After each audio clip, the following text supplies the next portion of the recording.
Last week's storm, the vote for new Maine electric vehicle goals has been delayed. The vote was originally scheduled for Thursday. A new voting date has not been released, but it will be next year. With the delay, the rules would be amended for 2028 vehicles rather than the originally planned 2027 models. The original proposal would eventually require 82% of new vehicles sold to be considered zero emissions by the 2032 model year.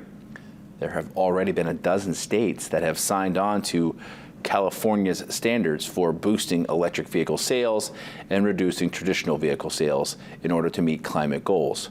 Critics of the proposed regulations were happy to get a second chance to weigh in. Additional public comments are allowed through February 5th.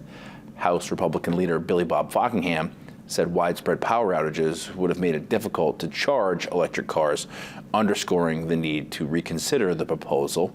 But the Natural Resources Council of Maine, which supports the new rules, noted climate change likely contributed to the storm.